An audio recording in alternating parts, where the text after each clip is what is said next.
তহঁতৰ লগত মই য়োগা নকৰো, কিন্তু মই তলৰ পৰা এনেকে বস্তু দিব আমি গাঁৱলীয়া মানুহ বুজিলে নাই? হিমন্তই বুজি পাই গৈছে মস্তিৰ কাৰণে আপোনালোকে হয়তো ধৰিব পৰা নাই। আপোনালোকে ভাবিছো যে কি উল্টা পুল্টা কৰি থাকে। মই উত্তৰ দিছো যে মই য়োগা যে তহঁতি কৰ হিমন্ত বিশ্ব কেনেকে থাকিব দিছে ৰ'ব পাৰিছে এনেকে এনেকে কৈ নাই। মই 1 ঘণ্টা ৰৈ থাকিম, এনেকে 1 ঘণ্টা ৰৈ থাকিব দিয়ক আপুনি, মই 1 ঘণ্টা ৰৈ থাকিম। হাল বোৱা মানুহক কোনে কৰিব হয় নে নহয়? হিমন্ত বিশ্ব ৰ'ব নোৱাৰে, দেখিছে নাই? হিমন্তই নোৱাৰে, অমিত শ্বাহেও নোৱাৰে, আৰু এই হেৰি যে যোগী বুলি আছে যে যোগী বোলে, যোগী হলে নামঘৰত থাকি এইবিলাক কৰি থাকে, সেই মানুহটো নোৱাৰে। কি উত্তৰ প্ৰদেশৰ আদিত্য মোক আপুনি 2 ঘণ্টা ৰ'বলৈ কওক, মই এতিয়া ৰৈ থাকিলে আমি খেতি কৰা মানুহ, আমাক ক'ত পাৰিব? গতিকে মই আপোনালোকক এটাই কথা কৈছো, ভুল নুবুজিব যে মই কিছুমান কাম কৰো আপোনালোকৰ সন্মান, সমষ্টিৰ সন্মান হানি কৰিবৰ কাৰণে নহয়। অসমৰ ৰাজনীতিত টিকি থকাটো বৰ উজু নহয়।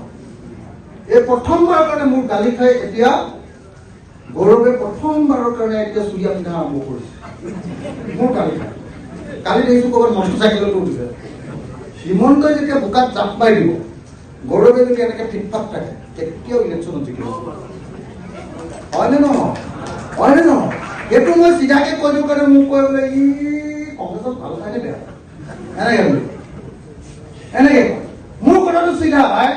যদি সঁচাকে পলিটিক্স কৰিবলৈ আহিছা, পিছৰ সেই চৈতানটো যে আছে আমাৰ অসমৰ আটাইতকৈ মেইন চৈতান হিমন্ত বিশ্ব হয়নে নহয়? আটাইতকৈ ঘটীয়া মানুহ হয়নে নহয় কওকচোন আপুনি? অসমৰ যিটোতে কেলেংকাৰীত নাম দিব তেওঁতে তাতে হিমন্ত আছে হয়নে নহয় কওক? সেই মানুহটোক যদি হেৰি কৰিবলৈ হয়, তেতিয়াহ'লে ভাই আমাৰো স্ত্ৰী ভাবিব লাগিব। সেইকাৰণে মই মাজে মাজে এনেকুৱা কেতিয়াবা পথাৰত জাপ মাৰি দিওঁ, কেতিয়াবা খেতি কৰো। মই দিবও জানো, মই উঠিবও জানো, মই শুইও যাব জানো, গৰু ঘৰতেও চলাব জানো, গৰু ৰখাবও জানো। আজি আমাৰ যিকোনো এটা পলিটিক্স কৰা মানুহক কৈ দিয়কচোন, বোলে বেলেগ কথাটো বাদ দিলো, আপোনালোকে এই নাঙলৰ যে ঢিলাডাল জুৱলিখনৰ ওপৰত থাকে নে তলত থাকে?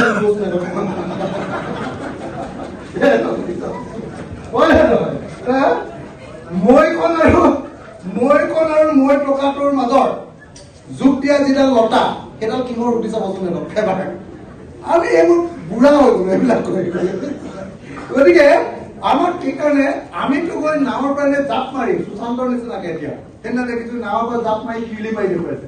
আমাক নালাগে নহয়, আমি নাৱৰ পৰা সাঁতুৰি গৈ গোটেই ব্ৰহ্মপুত্ৰখনৰ এডোখৰ গৈছো। কাৰণ পৰহি মই এই হেৰিয়াত ঘূৰি দিলো, যমুনাত ঘূৰি দিলো, লগে লগে বিজেপিৰ পৰা খবৰ গ'লে এই অখিল গগৈ ঘূৰি দিলে, আপুনি কিন্তু এনেকে এৰি দিব। আহি গ'ল লগে লগে মোলৈ চব বিমল বৰা মোৰ লগত, সি মোলৈ ফোন কৰা নাই, মোক পি এৰ জৰিয়তে ফোন কৰাইছে। অখিলা আমুক আমাৰ গাৰ্জেন মিনিষ্টাৰ যাব, বিমল নহয় মানে গাৰ্জেন মিনিষ্টাৰ যাব, আপোনাক থাকিব দিছে। এনেকে বিমল মোৰ ওপৰত খেলা আৰম্ভ কৰিছে। কালি তাৰ লগত যে গৈছো, গৈ পাওঁতে মই পোৱাৰ আগতে মোৰ লগত যিজন মানুহ হাৰিছে বিজেপিৰ, তেওঁ বহি আছে আৰু বিমলে বাৰম্বাৰ তেওঁৰ নামটো লৈ থাকে, চাই আছো। তাৰ পাছত বিমল গাৰ্জেন মিনিষ্টাৰ, ইয়াততো বিজেপি হৈ অহা নাই, চৰকাৰৰ প্ৰতিনিধি হয় নাই, আহি ভাৰত মাতা কি জয় দিছে। পাৰে নেকি কওক? মোৰ প্ৰতি পলিটিক্স কৰিব ওলাইছো, মই কাৰণে জয় অসম এনেকে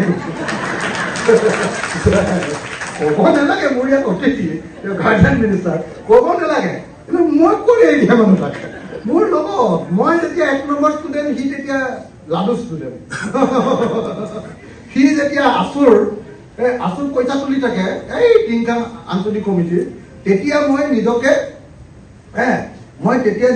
IAS হ'বৰ কাৰণে অসমৰ ভিতৰতে ভালকে পঢ়া শুনা কৰি থকা ল'ৰা আছে। সি এতিয়া মোক এতিয়া জ্ঞান চ্যান দিবলৈ আহে মানুহক। সেইকাৰণে কালি মই ক'ব নালাগে, সি দিছে চকচোন বাৰু। ভাৰত মাতা কি জয় দিয়া ঠাই নেকি আমি চাবলৈ গৈছো, তাত বিমলে দিছে ভাৰত মাতা কি। মই বোলো নহয়, জয় অসম। ভাৰত মাতা কি জয় দিবলৈ কি অসুবিধা আছে? জয় অসমটো যেনেকুৱা ভাৰত মাতা কি জয় হৈছে, কিন্তু এইটো ঠাইত নহ'ব নহয় ভাই। তই একদম গাৰ্জেন মিনিষ্টাৰ পলিটিকেল মিটিঙত তই ভাৰত মাতা কি জয় দে। মইতো তাততো ভাই এই চাবলৈ যাওঁতে জয় অসম চিঞৰি যোৱা নাই নহয়, হয় নে নহয়? তো গতিকে আপোনালোকক মই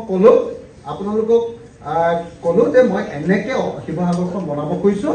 আজি হিমন্ত বিশ্ব শৰ্মাই যেনেকে 1 ঘণ্টা 1.5 ঘণ্টা বিধানসভাত চান্স লয়, মই আজি আপোনালোকৰ পৰা এইটো চান্স ল'লো, নিজে কাঢ়ি ল'লো।